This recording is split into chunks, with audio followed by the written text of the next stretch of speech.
Hi everyone. Hope you're keeping well. Susan here. Richard here, and welcome to another one of our YouTube videos. And today we thought we'd talk to you about the top 10 steps to get started in property investment.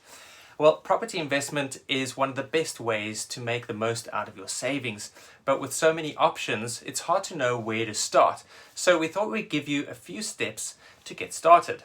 When it comes to property, mistakes can be very, very expensive. So it's best to get yourself educated in all things property. You could start off by listening to podcasts or reading magazines or books, and even attending property seminars or trainings, which we have done, and we found it very, very valuable. You're only limited to what you don't know, so getting yourself the right knowledge is the best starting point, as with anything in life. Alternatively, if you just want to dive in there, it's a good idea to partner up with someone who has the expertise, the skills, as well as the experience to ensure that your property journey is successful. Step number 2, after you have a better understanding on property and you've learned all the ins and outs of the various strategies such as flips, buy-to-lets, rent-to-rent, HMOs, etc., you can then decide on which strategy works best for you based on your personal situation and what you hope to achieve from investing in property, whether it's long-term passive income or capital appreciation. Maybe you just want to add to your pension pot or perhaps build a large, profitable property portfolio. Right, so once you know what your strategy is, then you need to look for the right location based on where your strategy works its best.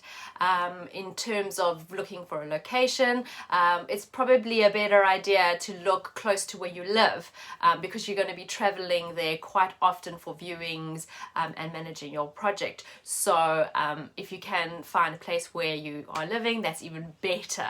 Then you need to do your desktop research and have a look and understand and have a good understanding of major employees in the area, hospitals, schools, universities, as well as the major transport links. Also have a look at the crime stats because this is going to help you determine which areas and postcodes to avoid.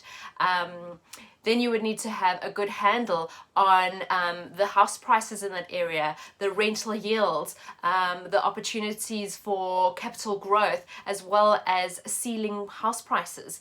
These are all very, very important for you to work your accurate numbers and to ensure that your deals do stack up.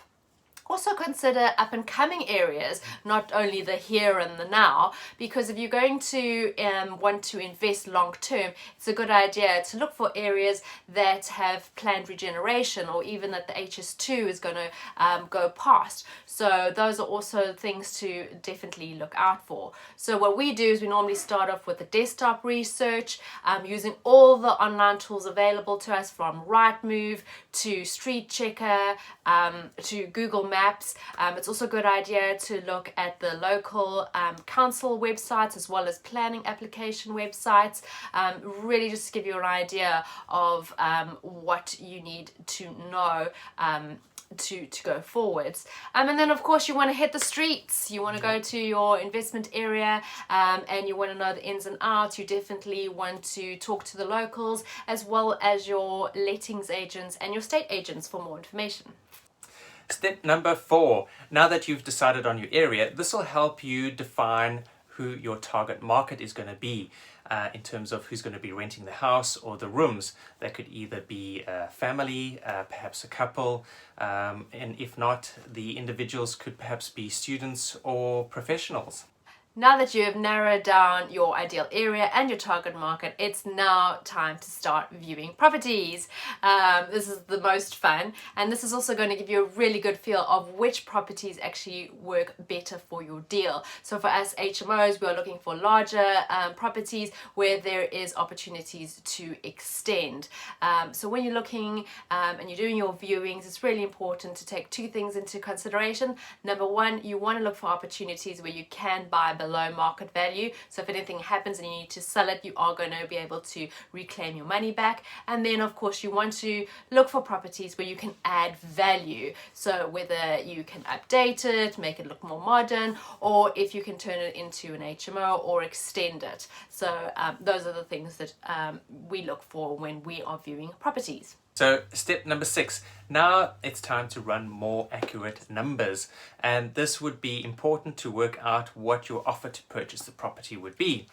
In order to do this, there are a number of things you need to consider, one of them being what the refurbishment costs are likely to be and what the end value or the gross development value will be. Various things that go into the numbers and calculating all of that would be things like stamp duty, as well as your costs that you're going to be paying towards the solicitors, brokers, and valuer. So all costs considered, you now want to also have an understanding of what your return on investment will be, and in order to do that you'd need to know what your rental income would be. So it's important to get a good handle on what the house or rooms would be rented out for in those areas and what the tenants would be willing to pay for those rooms. So that'll then allow you to work out your gross rental income, but from that you need to subtract your costs, your running costs, which might include things like your management agent, obviously your mortgage, insurances. If you are paying utilities in an HMO, you need to deduct that. That'll then bring you down to your net rental income, and that'll allow you to work out whether or not your return on investment is what you'd expect for that property. If it all works out, then presto, put that offer in and hopefully it gets accepted. Yes, so once you're happy with the numbers, you put your offer forward to the vendor, and that's when the negotiation process then begins. You can then put your offer in subject to planning or subject to survey, depending on what your strategy is going to be. Once you got your offer accepted, conveyancing then begins, and it's time to put your power team together. Your power team then consists of your architect, your valuers, your planning consultants, your mortgage brokers, your solicitors, as well as your builders and your agents. These are really, really important assets to your business because they are the fundamentals in bringing the whole deal together. So really important to seek out the best in the field, dealing with experts and solicitors, and this is of course is going to ensure that there are no delays, and of course is going to be more cost effective going forward. The next step we love is the renovation, and we could talk about this for hours, but we'll do a separate video on that one.